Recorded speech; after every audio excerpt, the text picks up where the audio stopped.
Good evening. Talk about it. That's how I feel right now, y'all. Long day, huh? Long Long day. My daughter had a small procedure. They told us to come at 1:30. Was on time. On time. Because she had to get the COVID test. Now, let me tell y'all something how I feel about the COVID test. What? Oh, no. It's just certain things that I don't let my kids take a lot of the vaccines. And it's just certain things I just be like, look, we ain't been nowhere. We ain't sick. We ain't got no symptoms. Why we got to take a test? So at first, I called Ken. I called my mom. I was like, they trying to make her take a test. I think that's weird. She ain't sick. But she had to get the procedure done, so we had to show up early so she can get the test. And, dude, let me tell you something. Like, I'm just praying for – I will say to everybody, like, yeah, go ahead, put your mask on. Stay out of certain spots. I know I did a video the other day, and everybody was like, you don't have a mask, but, honey, I go everywhere in a mask. We was the only people in the hallway, by the way. But wear your mask and watch where you're going, because if you have to end up going to the hospital, it's, like, chaotic. So we were there at 1:30. What time is it now? I got home at like what, y'all? Barely I on pulled time. up at like I thought we was going 7. to cancel tonight's talk. Like, it was crazy. Yeah, so I just got home, and Doritos made me look like voila.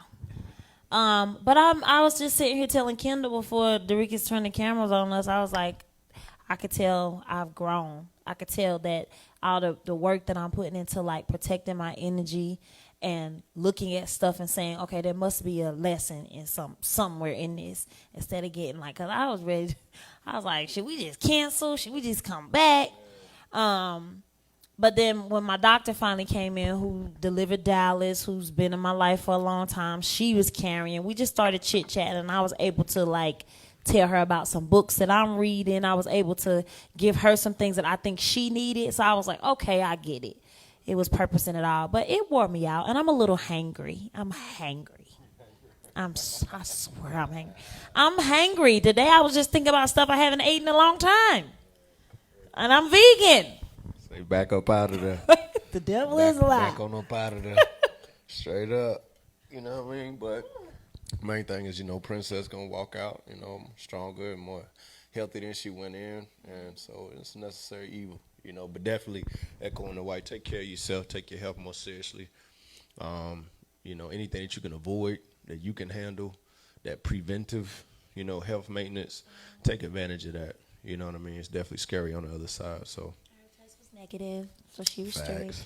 straight. She didn't even want to take. She was scared. Yeah. So I was like, can I take it for Yeah, they won't let you get nothing done. You don't take that test. So Yeah. that's the whole situation. So I'm trying to make it to the finish line without nothing in my nose but boogers. I know. Straight up. Don't have boogers in it. No, I don't have no boogers. Let's go, babe. So you definitely know I want no 14-inch Q-tip up my nose. It was so long. Where they do that at? And she kept saying, it's just going to tickle a little bit. It's just. Tickle. Zion was like, it felt like it was in my eyes. I felt so sorry for her. So, like, for real, y'all, like, be safe.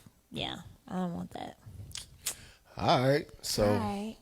this was a topic that had been on my queen's heart, and we were just trying to figure out how to package this thing, make it make sense, because it's a sensitive one in nature.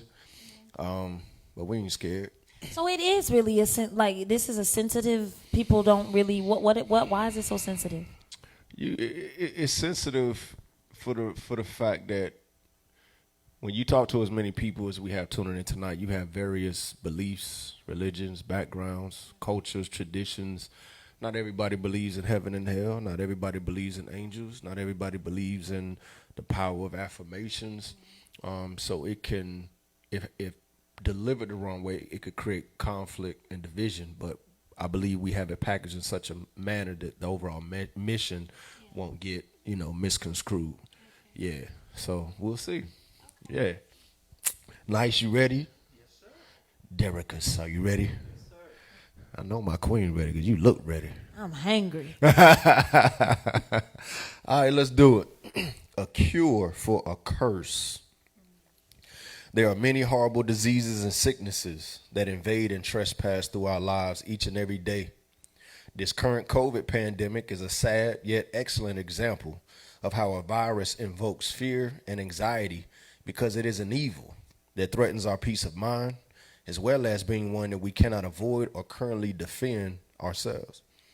There are many contagions, far too many to name, that we have encountered as a human race that have laid claim to many innocent lives that were snatched way before their time of destiny and completion. But tonight, we are here to talk about the virus that whispers from behind the shadows, curses. Similar to viruses, they also cannot be seen traveling in the air, nor are they visible on the surface of the skin, and no amount of blood work can detect the traces that a curse is even present.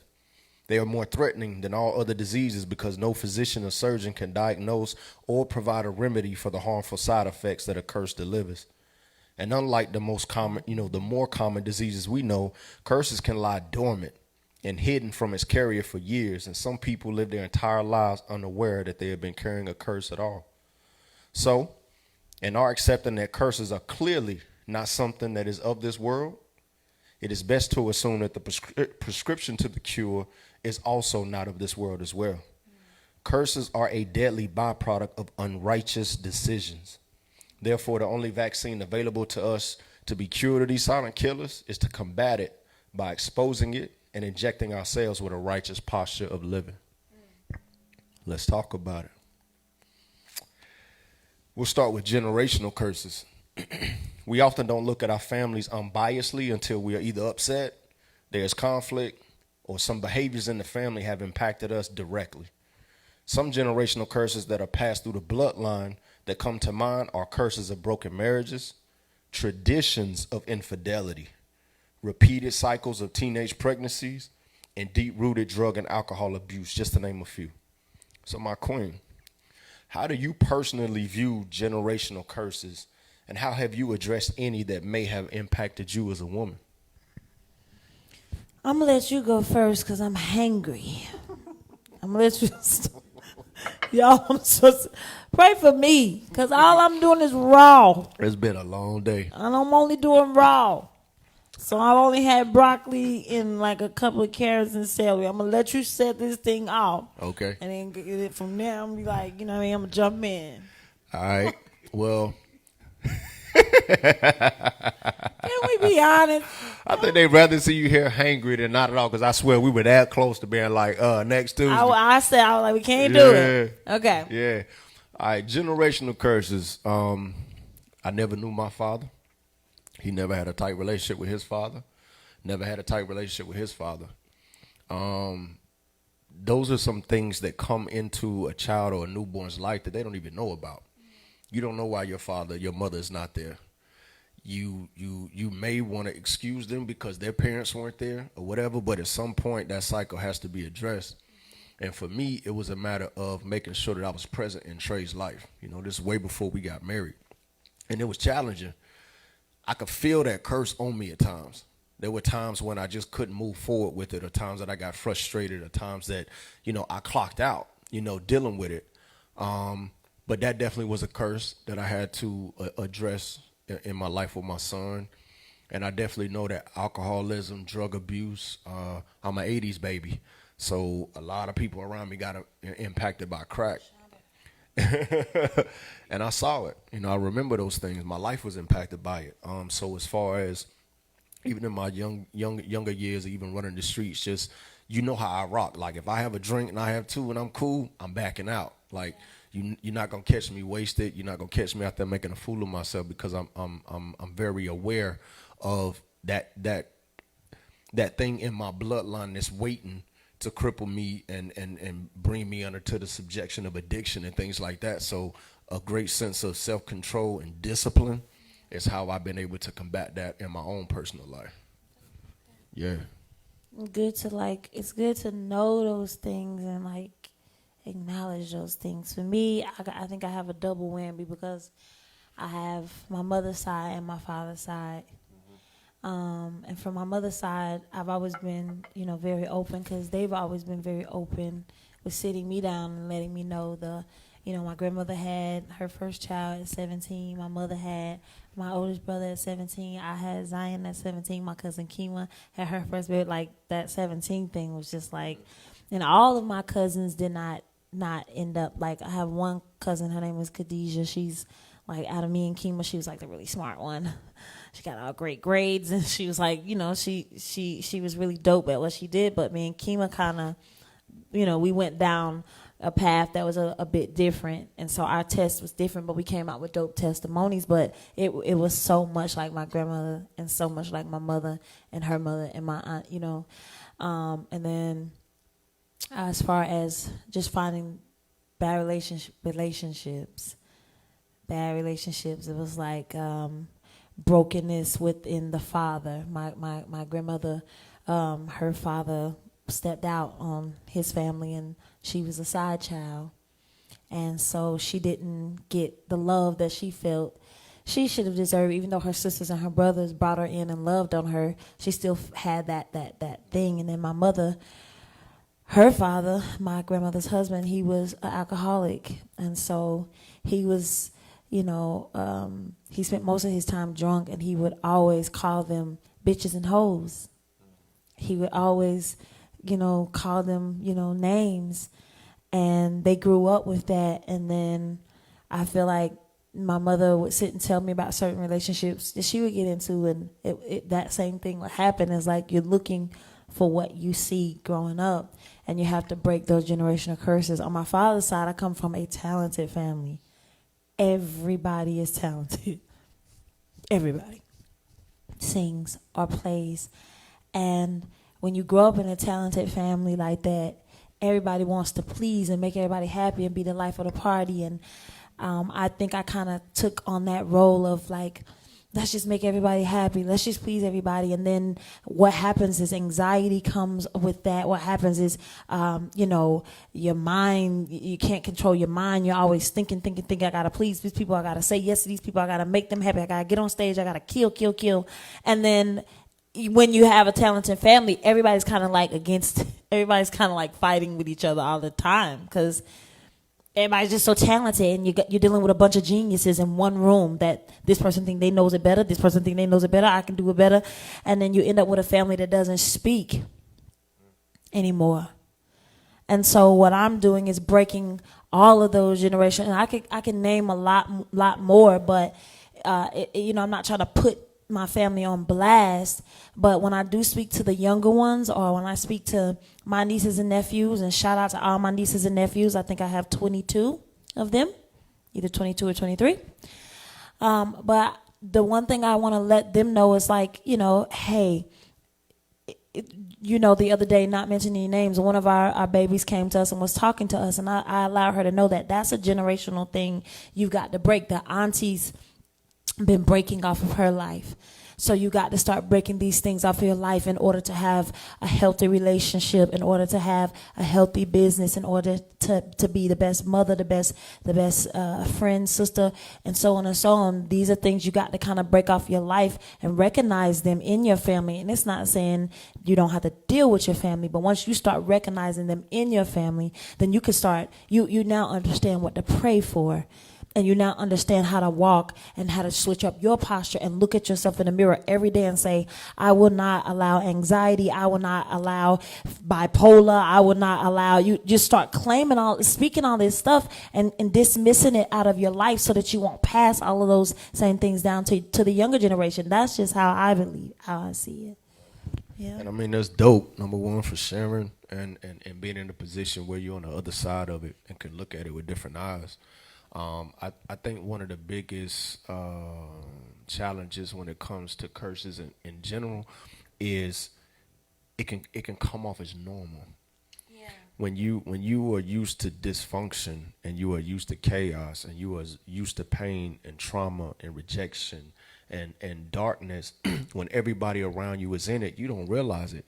You may not realize it until you get around another family, or you may play sports and you may go over to your coach's house and you be like, yo, this is different. Like, y'all actually like each other.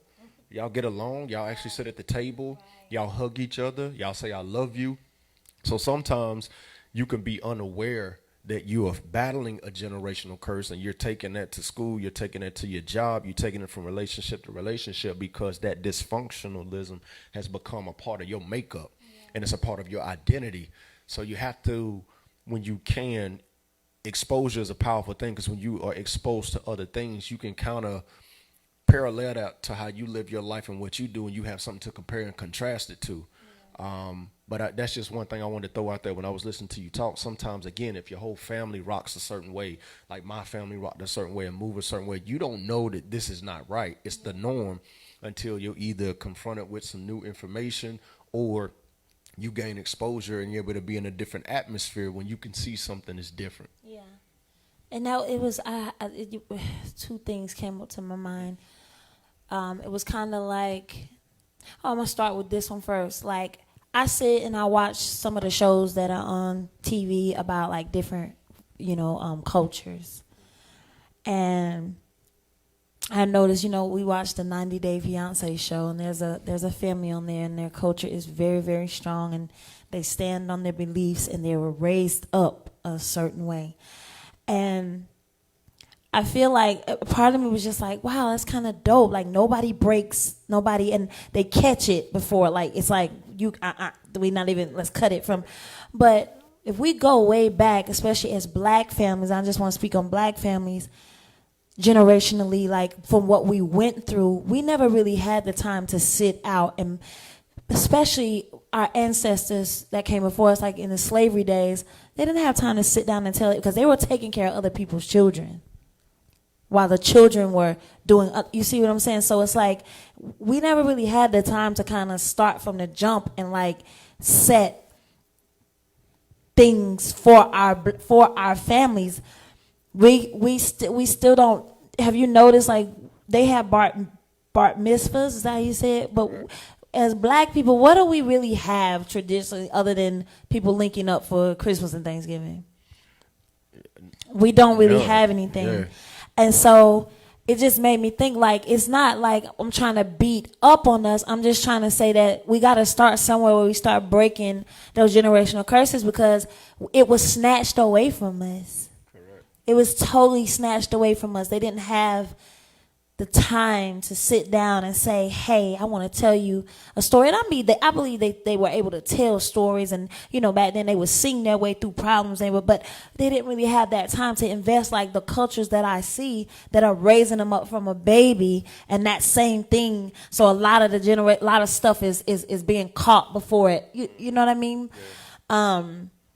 And then I wanted to say, too, like when me and you first got married, when you came into my life, yes, the chaos was like what I was used to. But Kim was almost looking around like this is a different world. We had a Halloween party, and I turned my whole garage into a haunted house. Did you come? I turned it into a haunted. I painted. It was black. I had monsters and creepy crawlers everywhere. And the house was full. Like, I think we forgot we were even at home. Yeah.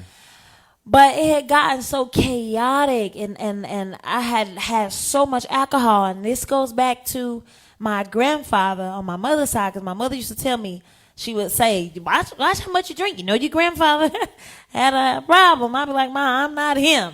But she was seeing something like, but the way you're going, why do you have to drink so much? Like in my younger days, I could drink. To the point where you'd be like, how many shots you have? And you're still walking. Those are signs of alcohol. Like, those are signs of a person that can handle alcohol, and you want more. And that night, it just got out of hand. So for me, I was used to it. This is how we do it. For Ken, he was not used to that. So that was something I had to fall back and kind of work on and look at myself, because that could have broken up my marriage, because it was a generational curse that was on my life of go hard or go home, get so drunk till you pass out and you black out. And he's like, queens don't do that. Women don't do that. You don't have to go so hard. So that was one thing in my life that I had to sit back and pay attention to. Like, yeah, I might want to fall back from that, because if it takes... and just to let y'all know, we done prayed about that thing so much, honey, I can't have but 2 glasses and I'm done. And now I got, what is this, apple cider or something crap? Yeah, that's some Whole Foods right there. Yeah. Jesus. But, Yeah, but just to tap on what you had said, yeah, we've lost a lot of tradition. We lost a lot of things as far as heritage, because it's very hard to regain or reestablish tradition when you're faced with survival. Survival consumes your time. Survival consumes your resources. It consumes your thoughts, and it dictates your atmosphere. But we're not where we should be and will be. But we are in a place right now where this conversation is very on time because we have more knowledge. We have the ability to have different conversations now. You know, it used to be, you know, parents couldn't even bring certain things to their kid. It was like, that's what I say, do as I say, not as I do, don't ... But now, you know, kids are asking more questions. They're doing more research on their own. So when you see certain patterns in your life that just don't gel and jive with your spirit, it's a great time to address that and figure out how you can go against the grain and combat that with a different level of behavior. When it comes to a curse, there's no hocus pocus nonsense. Now, that's something I don't get into. I believe you can combat just about anything on this earth with a righteous demonstration and a righteous posture. If you get certain things out of your spirit, out of your playlist, out of your VCR, off your laptop, out of your conversation, you could begin to rewrite what your life looks like and put those curses to rest. So, words. It appears that we as a people may never fully understand the power of our words. We speak death daily and feel no remorse once it's been spoken or tweeted or commented. And that's because our eyes don't witness an actual physical death taking place. But with words, we kill people's self-confidence. Yeah.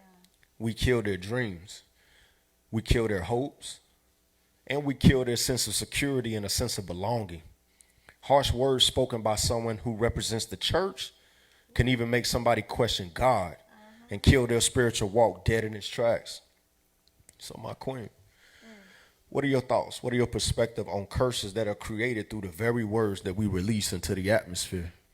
It took me a long time, though, to like, that's crazy because I was raised up in church. Enriquez, I really want to know your thoughts on it. Grab the mic. I want to know your thought on this.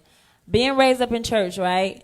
We are taught that you got to speak life, speak the word, write the vision, make it plain. But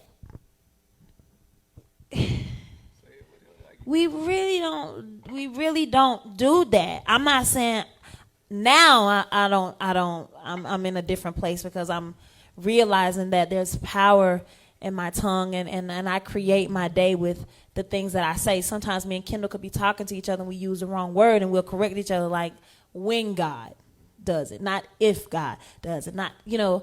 But a lot of times raised up in the church, it's like it's good in the moment when everybody's under the anointing and it feels good and the organ is playing. But when we get back home, why is it that suicide is right back on your mind? Or why is it that you're feeling defeated and insecure and you're not feeling like, you know, it's something, you get what I'm saying? Yeah, it's so funny that I've never been asked this question, but I don't know if God just gave me this answer, but it just came so clear. We were taught to do things before we believed them. Okay. Say that again. We didn't even believe, we didn't know what we believed as a child. We just went. We were taught a behavior. And I know some people will get mad about this, but it's the truth. God is a thing that we believe. And I think what's happening is that when you're taught to do something, you're being trained to do something. And so now you're not even sure if you believe what you've been taught. So now that all the behavior and all the things that we do in church, you still go back home not knowing if you really believe what you were taught to do. Yes. Especially. Just like racism, you said. That's a fact. It's taught. Okay. That's for real, because if we're taking our kid to church on Bible study, leadership, prayer, so on and so forth, we're like you said, bro, we're teaching them behaviors. The way that they get to see God is in how we demonstrate at the house. Yeah. How we demonstrate, you know, if you telling me I shouldn't do X, Y, Z, but then Saturday night at the poker game, I'm seeing you cuss, fuss, twerk, whatever the case may be, then Sunday morning you getting me up, my spirit is conflicted. Yeah. And kids have the most pure spirit. They have maintained about all this nonsense of the world and all of these grown perspectives. So you brought something to my attention, man, but that's a fact. And faith is not religion, and religion is more on the behavior side, going through the mundane, the logistics of church, whereas faith and spirituality is something that's not bound by any of the walls. It's not bound by any one person. And that is definitely something to consider, because we get caught up so much in the behavior that in times like now where there's COVID and you can't express your behavior and your animation and your theatrics, it's just you and God. Yeah. As it should be, because you don't have the crowd hyping you. You can't crowd surf when your favorite scripture comes up and run down the aisle and do your normal backflip, you know what I mean? Looking like the Olympics. Right now, it's strictly about us and God, individually, collectively, and all of that nonsense has been taken out of the equation. I believe that was God's doing as well. That And was granted, good. I know that nobody's perfect, and I actually heard T.D. Jakes say this. He said that you can't expect me, because you got to think about, you talking about me as a little child. My mind can't think but so big. Yeah. You can't expect for me to respect the pastor that you're coming home talking about in front of me. Oh. And Oh. you know, you know what I'm saying? Ooh. Ooh. Words. So Words. we didn't even get off track. That's on track. Those are words. I got something else for you. Like today, for an example, in the hospital today, I knew that my child was watching me. And yeah. And so even though as irritated and as frustrated as I was like, you know what? She's already nervous. Okay, she's already, Zion, when it comes to me, she's like, I don't want to bother you, mommy. I'm like, I'm your mama, okay? So I didn't want her to feel like, oh, my mama's up here, I'm putting pressure on her. She's got the Taylor talk. I kept it so cool. I pulled out my book. I was reading my book, and I noticed she would just look over at me from time to time. She would ask me, you okay? I was like, yeah, I'm good. You okay?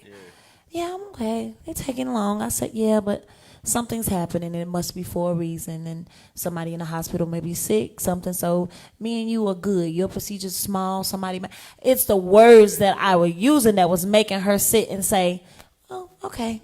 You know what I mean? Right. And I thought about that, and at that moment I was just like, okay, that's something that I picked up from my mother. That was one of the good things, because my mother is always so. Diane don't move, bro. Yeah.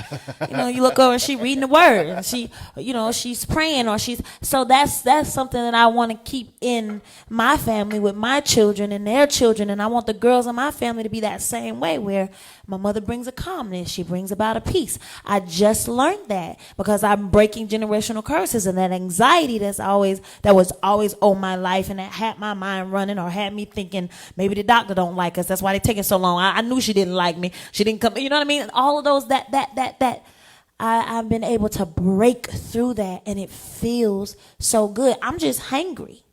That's all. But other than that, we're gonna get you fed, pretty girl. Okay. But real dope though. That demonstration you showed Princess today is frustrating, and as trying as it may have been, is going to teach her more about patience and composure than anything that comes out your mouth. Because we tell people things, we use our words to paint these pictures, but your demonstration speaks louder. So you could tell her, don't let that rile you up. Don't let that get you upset. Don't let that get you off your throne, so on and so forth. But seeing you remain calm in that atmosphere and then translating over to her is a powerful demonstration. And at the end of the day, Proverbs, 18:21, life and death is in the power of the tongue, and you will eat the fruit thereof. And I meditated on that today. And life and death is in the power of the tongue, and you will eat the fruit thereof. Not the person you're saying it to. Life and death are in the power of the tongue, and you will eat the fruit thereof. So therefore, when you say something harmful to somebody and you're cursing them, it may hurt and sting for a season. But that curse that you are eating the fruit thereof in your life could last a lifetime and manifest in so many areas of your life. So you wonder why your business isn't thriving, but you keep speaking death and negativity over your competitor who you envious of. You wonder why your marriage is in shambles and your marriage can't grow and your husband just won't talk and he won't open up. But you putting your mouth on every single lady at church or at the nail salon or at the eyebrow place about their relationship, because life and death are in the power of the tongue, and you will eat the fruit thereof. And sitting at that scripture today, it slapped me left and right, so on and so forth. But just realizing, because we love to tell people, oh, that's part of our culture too. We got the weirdest tradition. Now I'm going to let them know what's on my mind. Now I'm going to get that off my chest. Now I'm going to slide. Yeah. Go ahead and slide. and karma gonna slide on you. And it's never at the time when you prepare, and it's never in the area you wish to be tested. So just remember, we will eat the fruit thereof. So as you think you tearing that person down, you're hurting that child, you're hurting that man, you're hurting somebody else. That return of investment on what you're saying, compounded on yourself, is not something that you want to deal with and you are prepared for. Wow. Yeah. Good stuff, boys. Oh, this will be a fun one. I need another girl in the room, though. I'm just good stuff, boys. Hey, you enough for everyone All in right. the neighborhood. All right. You understand All what right. I'm saying? All right. All right. Nice. Are you ready? Them jeans been whispering the whole time. Help! All Help! right. God almighty, All right. girl. I'm Keep telling it you. holy. Killer, leave me alone. I can't. You know I'm hangry. Bite me.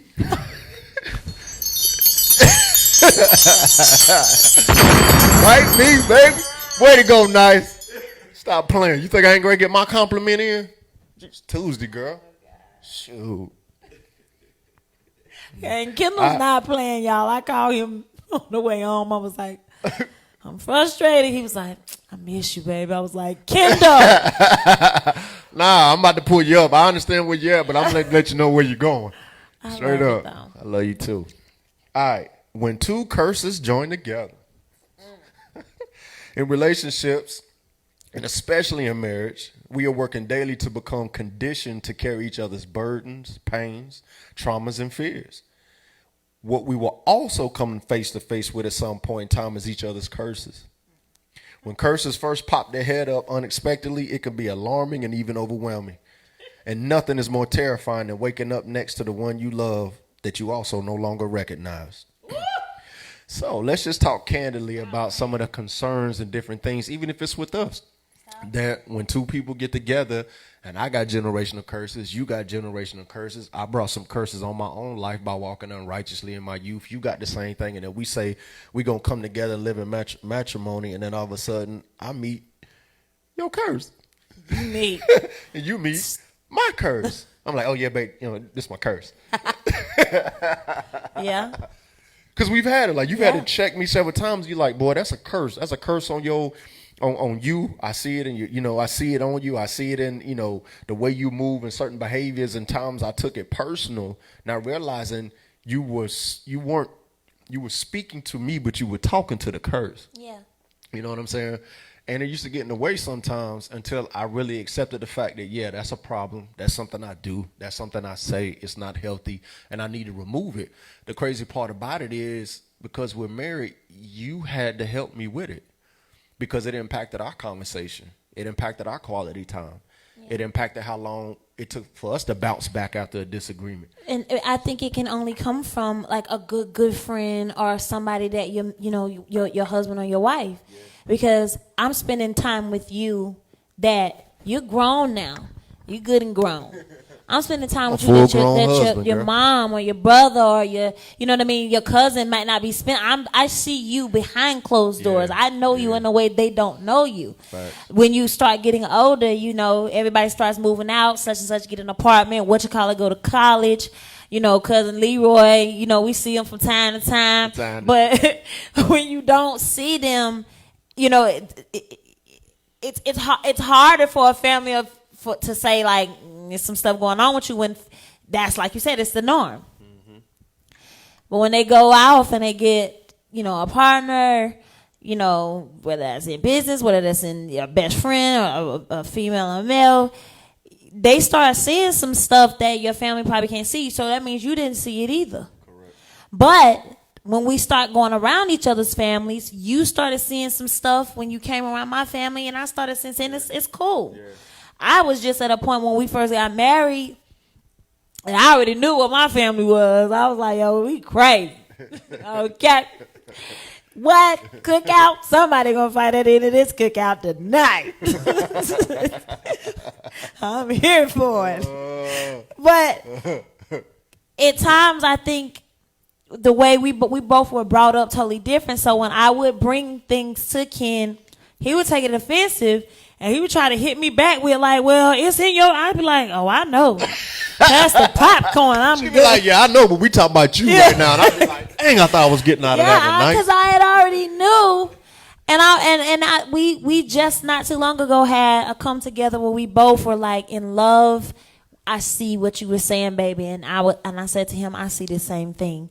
I see it because God had to allow something to happen into our lives where we were like, yo, wait, that's what he been talking about. Or that's what you've been talking about. So I think that the only way it's going to be called out is through that person that's not in your bloodline and in your family, and through the person that loves you and wants to see you grow and wants to see you, because it's almost like it's like a door that's waiting for you to open right there, but this thing right here that you're doing, you can't get through the door unless you you know what I mean? So, and I believe that that's when you know you have your true soulmate or a true good friend. You don't need a bunch of yes people in your life. I was watching a show the other day.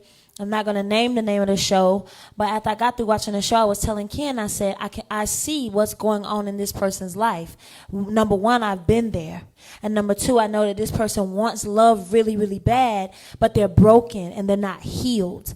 And they got some generational things that they need to clear out in their lives. And everybody around them are yes people. I just want to be seen. I just want to be on the camera. And I don't truly, truly care for you. I'm more focused on myself and my selfish motives. And so you just end up with a broken person that every year they're getting older. They're moving, they're doing, but they're still carrying that baggage. And they're taking it into every relationship they go into, every business relationship, and it never goes anywhere because you're just carrying baggage. That made me think two things, same thing.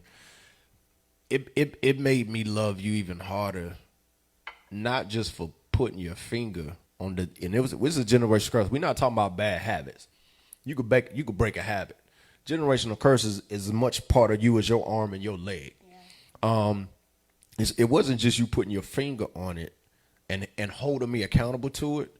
It's the unconditional love that followed when I accepted, admitted, and decided to make the change. Because in that moment, you could have been like, see, I told you that a year and a half ago, like now. And then let me tell you something else. It was like, nah, you were very, very gentle in that moment. You received it. It warmed your heart. You was crying. I'm sitting over there like, you know. Because there's no trophy. I'm not trying to win a trophy. Right. I'm not trying to win for me, the tears came like, okay, my best friend, now I can see that door that has just been sitting there that I'm waiting to see you walk through. Because I know when you walk through that door that it's going to take this whole family to another level. And I think that's the other thing is we got to stop doing things to try to be right or win an award or I told you so. It's like, what did you win? What did you get? And you got to understand that that's a touchy situation. Having, Sean or Dorigas, if y'all called us tomorrow and y'all wanted to break something down to us and it's deep, first of all, I'm going to tell you, give me like an hour or two.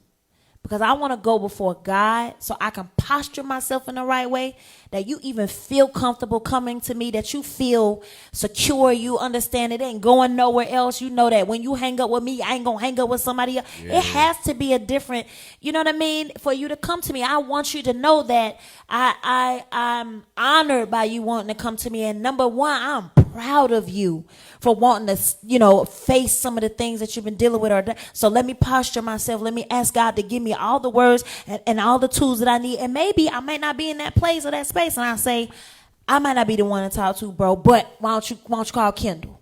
Mm-hmm. You see what I'm saying? Yeah. And so I think we have to all be sitting in that posture, in that place where we want to see our loved ones grow to the point where God's going to give me a way to deliver it to you, to tell you that that friend I've been praying, or honey, I've been praying about something and I ain't want to come to you, but I want to come to you, and I'm God's gonna give me the way to say it, to where when I say it, you receive it, and God is speaking through me, and it is clear, you're open, and we can start working on it together. Yeah. Right. Yeah. And before we close that out and go to the last one, I want to say this. It literally just fell on me. Watch out for your cursed companions. When you wake up and you realize, because of God's grace and mercy, that you realize a curse has been on your life, immediately look at who's around you and beware of those who have been benefiting off of you being in that condition and you being in that state. Because a cursed companion probably knows what you're dealing with, is feeding it, is enabling it, is manipulating it so that they can keep extracting your gifts, your time, your body, your house, your extra bedroom. When you come into the understanding, I pray tonight, and you like, wow, I realize that's a curse off on my life. Look around real quick and start to do some inventory of the people who have allowed you to be in that condition. Because if they truly love you like my wife loves me, she loves me enough to confront me, even if it means we're going to fall out, we're going to have a disagreement. I love you enough to where I have to pull you up. So be on the lookout when you come into the realization and the understanding and the revelation that there's a curse off your life that needs to be broken. Before you get to moving in motion, look around and see who your cursed companions have been. That's some real good stuff. Yes, drop another one, nice. That's some real good stuff. I should have did the mic like this. That's some real good stuff, because like that was, so what you were just talking about was the past me. And I'm telling y'all, that's true. That's real talk. Like, I'm not sitting in that place now, and I thank God for every brother and every sister that he has placed into my life. But back then, that's true. I was like that's dope. That was dope. That was dope. That That's was, God yeah. right there. Yeah, that was. Dorica, you got anything to say? That was dope.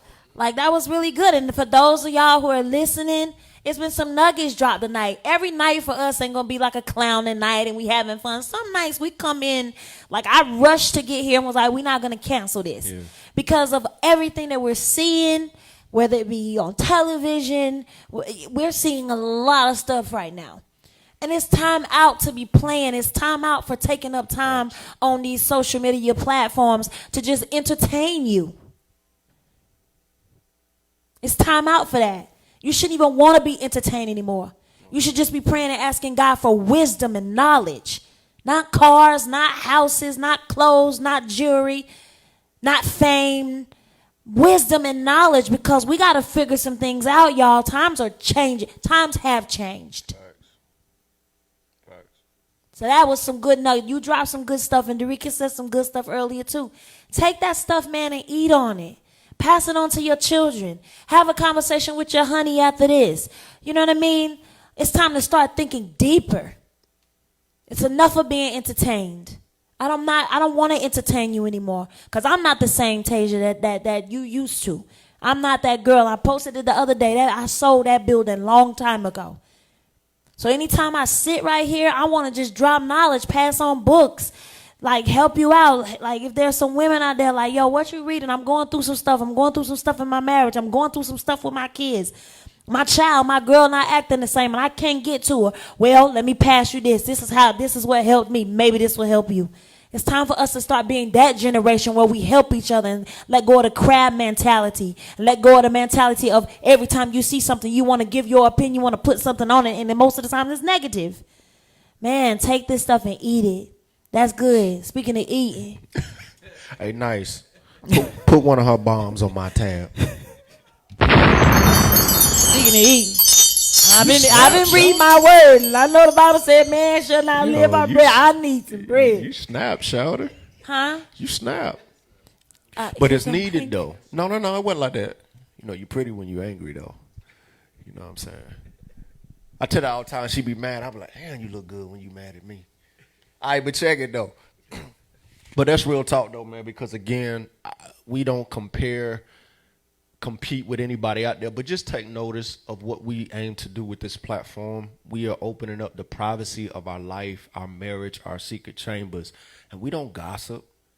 We don't talk about what's happening on social media. We don't talk about what's going on a TV show. Like, we are really having real conversations and appreciate every single one of you who have come along for this journey. But it's also important to carry these conversations after these talks, because we have them before, we have them during, and we have them after.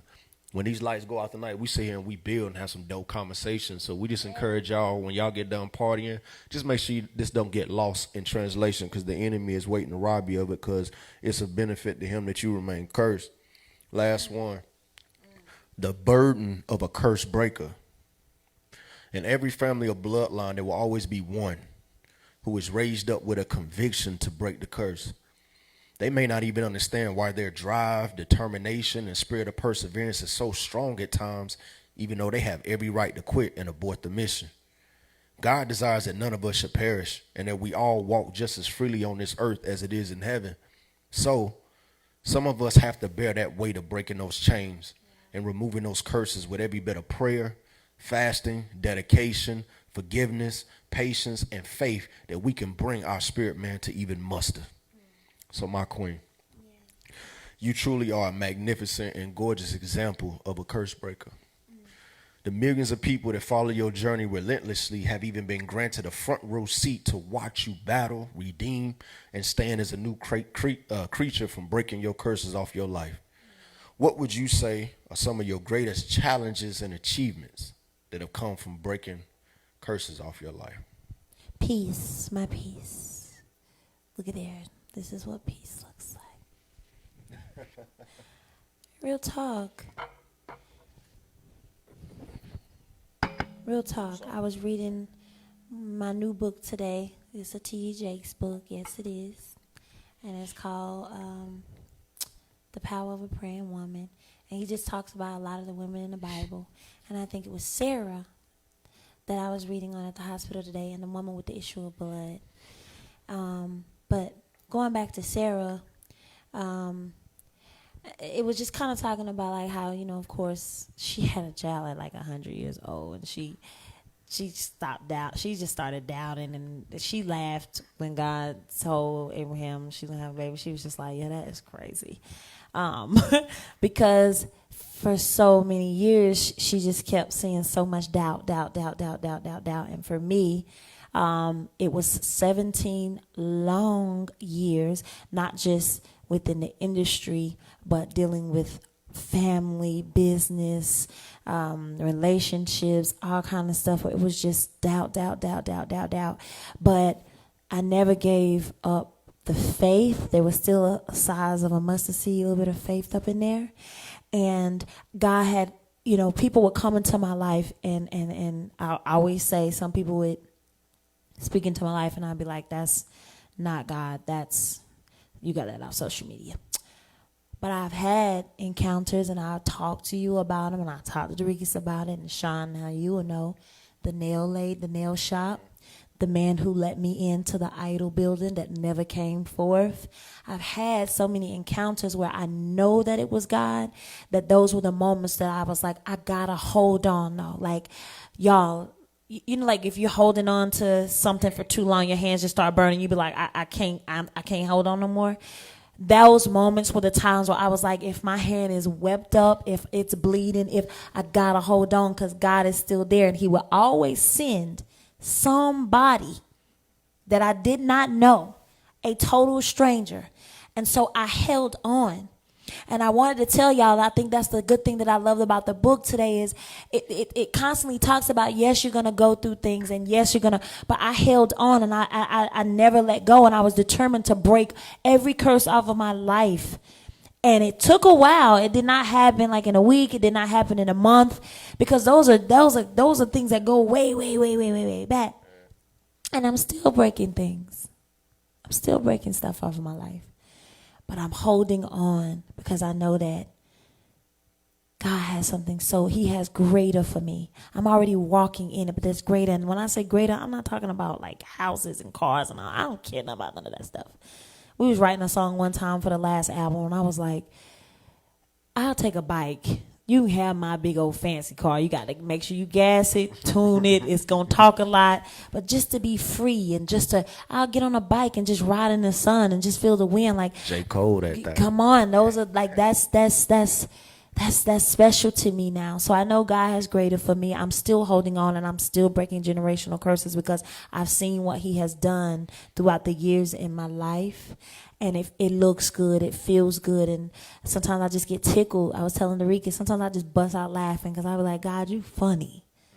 Dang. Like 4, 5, 6 years, 7, 8, 9 years ago, I would be sitting in a room just crying to myself, holding myself, hugging myself, because I couldn't show you everything. I could let it out on stage. But it was some lonely nights. It was some hard nights. It was some times where I would just, again, jump off stage and ask to read. Because what would I say to you sometimes, D, when I would get off stage? Is it always going to be like this? And what would you say? And I would always look at him like, I wanted to smack him sometimes. Like, man, shut up. We're just going to change stuff. You see what's going on. But Molly was good. But you know what? When? Yeah. And I listen. I promise. I can say it. Google me, baby. Google me. You know I ain't lying. If you new on here and you don't know my story, Google me tonight. And then come back to this and look at me in my purple. My grandma say purple means royalty. You gonna have to Google Barino because that Taylor thing real clean. Oh yeah, God gave me a new clean slate. Go back to Fantasia and Barino. You know, I don't never stunt like that, but that's real talk. Like one day I was talking to my wife nice, and I was like, you know, you get two different things when you Google Fantasia Barino and Fantasia Taylor. It's a completely different situation. But it's the same for you. It's going to be the same for you. Facts. Your story will always change, and you will have chapters. You will have chapters in your life. So accept your chapters. Don't be ashamed of them. Don't run from them. Accept your chapters and know that the story is always going to end different. It'll end different. I enjoyed tonight. Hey, and you know, too, I just want to add this because some people can see it so easy still. And I witnessed some things with you. I think when it started changing for you, when that answer became answered, is when you started putting in the work. Yeah. You started doing things different. Like you changed. I won't even go into the details, but I remember when you did that. I think it was like shortly after you and Kendall got married, and you went on that 40-day fast. I did that 40-day fast. And God started speaking to you, and you started changing some things. Because I know a lot of people is wondering when. T.D. Jakes said that God will never get in the way of our choices. Our choices prove our maturity to God. Yeah. So when God see that we are maturing by our choices, you got to put the work in. You got to put the work in. You can't do the same stuff you used to do expecting for God. Because understand that his presence is special. We got to stop patty caking and make it seem like God is just like a magic. Yeah, you got to put in the work. You got to put the work in. You got to put the work in. And everybody wants microwavable relationships. Mm-hmm. You want microwavable businesses. And you also want a microwavable relationship with God, and it don't work that way. So, for me, I put the time in. And even when I was going through, it was like Job. Remember I told y'all I read the whole book of Job? Like Job was going through, but he never gave up on God. He never would turn. He never would. Yeah. And I never would either, because I've always loved him since I was a kid. Not for what I felt he could do for me. I just love him. So I put the time in. I speak to him like we speaking to y'all. Yeah. Put the time in. like you know, going back to the opening joint, I was saying the only way you can combat it, the only vaccine, is a righteous posture and demonstration. And that's how you can combat it. And I'm of the belief, until you walking in a righteous posture, don't ask God when, why, nothing.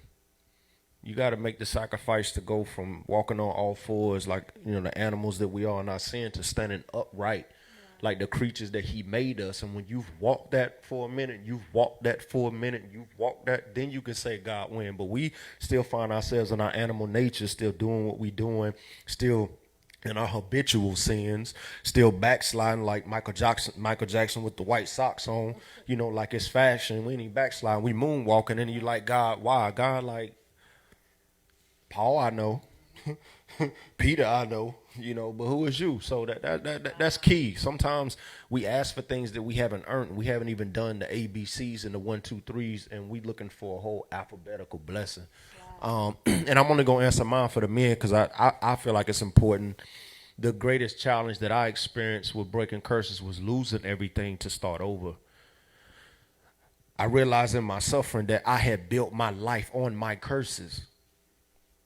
I built my hustle. I built my name. I built my reputation. I built my network. I built my character on my curses. And I never understood why I had to lose everything. You know what I'm saying? It's because it was built on cursed things, cursed behaviors, dysfunctionalism, unrighteous patterns and behavior. And I say it all the time. God does not do interior decorating. He ain't great spruce up your house and throw a little backsplash in there on a little. Nah, he gonna rip it down, and he's gonna build something new, and that's what the curse being broke off me looked like. And I would say the greatest accomplishments, man, is seeing my son stand as a good father, not having his son till he was in his 20s, where Salute Trey. I had mine at 15, and being able to show my family that we can create wealth. Never had a millionaire in my family. Being able to break through those barriers and inspire my little brother Chemo and my son and my big brother Maurice. Like, everybody's hustling. And the last thing is, my mission is to make being a man of God fly again. You know what I mean? You're not going to see me in a whole bunch of robes and things because I'm not called to be a preacher, but I want to show as many men as possible that in your tattoos, in your new forces, whatever, you can have your swag but still love God and surrender and enjoy the scriptures and worship and lift your hands and realize you still ain't no punk. You're not no cupcake. Ain't nobody going to come over here and like eat your cornbread. You know what I mean? But you don't have to compromise your faith for culture or swag. They can live together. Was that jail talk? Eat your cornbreads? No, that was live. Oh, yeah. Live. Don't eat my cornbread. Babe, you better sing. I don't sing. You hear him, Casey? I'm a certified hummer. He was crooning just now that life. I'm a certified hummer from the great classical school of homology. Yeah, I'm a hummer. You gonna eat that cornbread. You gonna eat that cornbread. Yeah, man. If you a man out there and you watching, man, like, love God with all your heart, man. Don't be ashamed of it, man. You never know. You may inspire the next brother to be like, you know what, I love God too. That's what it takes. So don't talk tonight. Yeah, baby. Yeah. That life cornbread thing just is something. Yeah, because dudes be feeling like they be feeling like because it's this perception of kingdom men that it's all about being weak and square and a pushover and all that. Like, Kendall ain't that. Oh no! That's what I was saying was. Oh, you just hungry? Yeah. Oh, you really had cornbread? Oh my God! Really? Oh my God! I got Dallas. Yo, Derikus, Dallas be saying that now. Yeah, if I do something crazy, he'll look at me and say, "Oh my God." I'm sorry, you hungry. All right, well, we're gonna take some questions and we're gonna get her some cornbread. So listen. Collard greens, cornbread. Oh my God, I got some collars in there. I ain't got no cornbread. No corn. We can't. Vegan cornbread. Vegan cornbread. My God. So listen, well, hey guys. What's up, Derikus? I was waiting on it. Now, I want to say this. I was going to go through my little questions, but I'm not. And I'm going to say this, and I think y'all two will piggyback off this. So I decided not to move forward with my question because it's a mood that y'all can't even see. Like, this was a really, really, these comments, I've been over here just like with tears in my eyes. So many people are saying like this was for me. Like, I got tears in my eyes. Like, people are really, really, really, really moved, and because I really do feel like in just reading these comments that there's a lot of people going through. There's a lot of people that's struggling with generational curses, and there's a lot of people. I think that this conversation tonight made the man in the mirror look at itself, and so it's really, really, like, the comments are so touching. Like, this really, really moved. And I just want to say, and I'll let y'all end it piggybacking off of what I'm about to say. I just want to say that whatever anybody is going through, don't give up. Keep pushing. Punch the punching bag until it busts, I know sometimes it seems like your turn is never going to come. I've been there. We've all been there. And I know sometimes we make things look better than what they really are. But keep punching that punching bag. God has not forgot. He will not give up on you. Don't you give up on him. Like, I know things seem bad financially, mentally, spiritually, like a lot of things is shaky right now, but keep pushing forward. Keep pushing. Punch the punching bag until it busts. Punch the punching bag until it busts. Yes. And while you punching, I want to leave you with this note. The reason why Ken and myself can say that we're sitting in a blessed place is because we're sitting in a righteous place.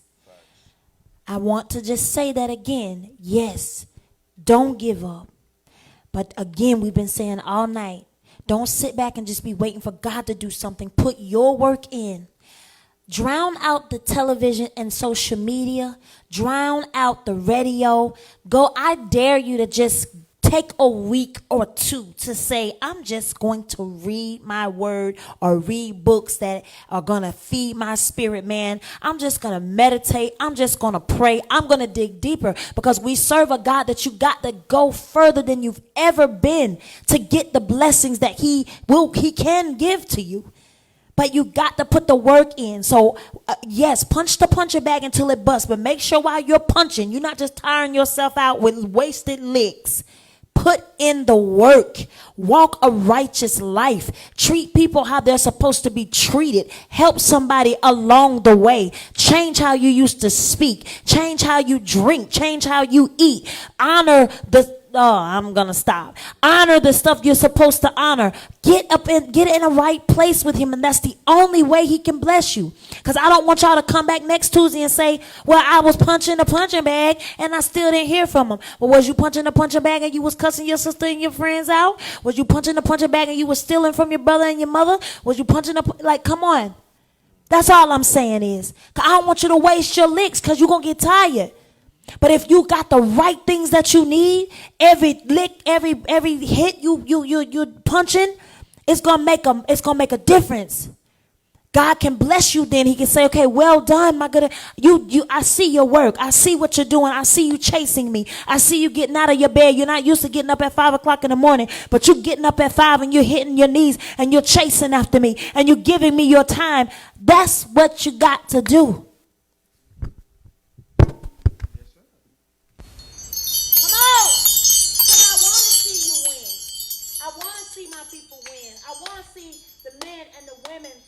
I want to see us grow. It hurts me sometimes to just see certain things on TV and on the news, and our young men being locked up and killing each other. It hurts me. So I be like, yo, we gotta dig deep and understand whose we are. We are King's kids, and once we start understanding whose we are, that's when he can start working miracles like he used to work in the Bible days. He can't do that right now. We all over the place. God ain't moved, man. We relocated.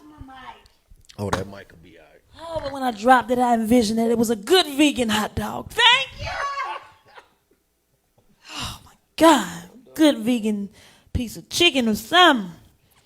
Oh, my God. Oh, my soul, open up. Late night, let me in.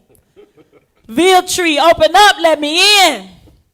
Those are vegan restaurants, everybody, in Charlotte. What time is it? My God, they're closed. Woo, why y'all look good enough to eat? I'm out of here. We can pray. Thank y'all. This was a good talk. Thank you, Dorikas. Thank you, Sean Nice. Thank you, King. And for everybody that's listening, we didn't come to start no trouble. We just come to stir up your spirit, man. To make you, it might be something we said, you be like, I need to go study that. I can't believe it. I can't receive it until I see it for myself. Go ahead. That's what makes us like. If you ain't studying on your own during COVID, then I'm not sure what you're waiting on. Yeah. All right. Father, Yahweh, at times we don't deserve you. You are the ruler of all things. We are but a creation. But yet and still your affinity for us, it knows no boundaries. Your love and your forgiveness reaches into the depth of our souls and pulls us out of our ignorance and unbelief.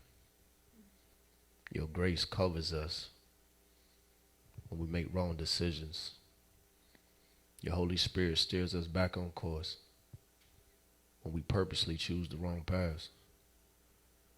And that blood of Yeshua shields us from anything that would disrupt our salvation and life of eternity. So show us how to do our part.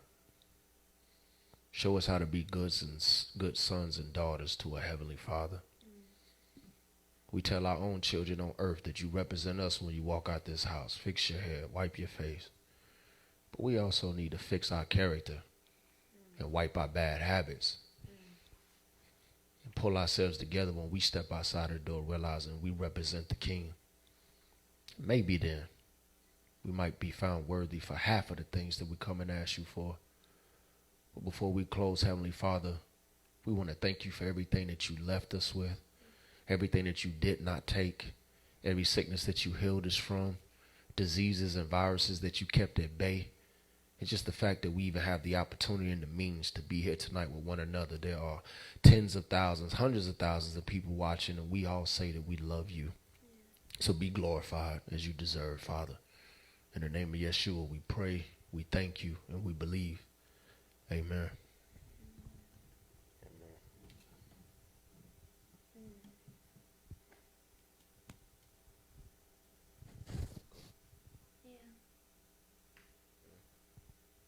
I love y'all.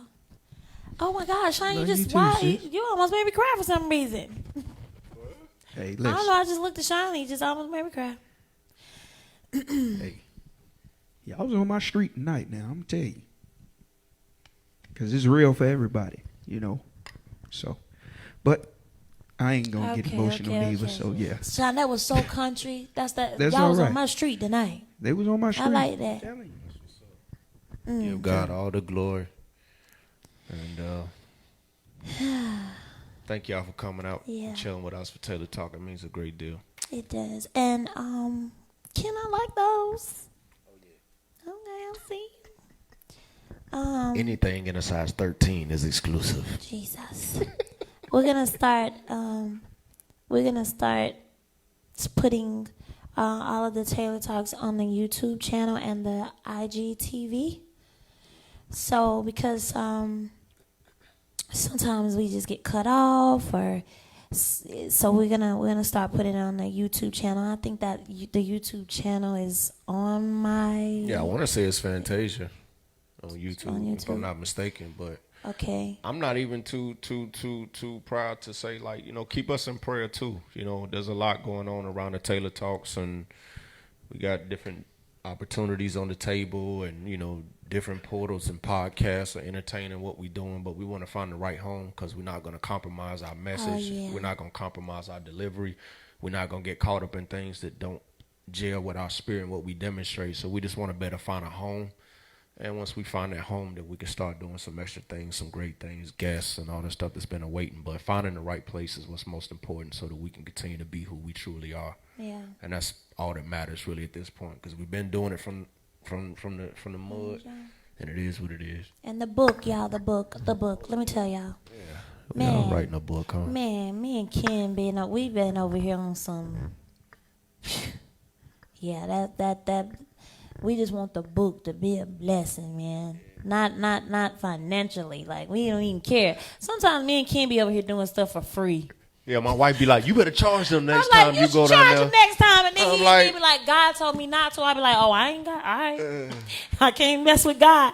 Because some things ain't always about money. Sometimes it's just about, like, it's a birth thing inside. It's something inside that we got to get out. And that's the other thing, too. Some of y'all been feeling that thing during COVID. Get it out. Get it out. Okay. Yeah. All right. Yeah, what we gonna eat? What we gonna eat? What we gonna eat? What we gonna eat? Some more broccoli and carrots and celery. I see the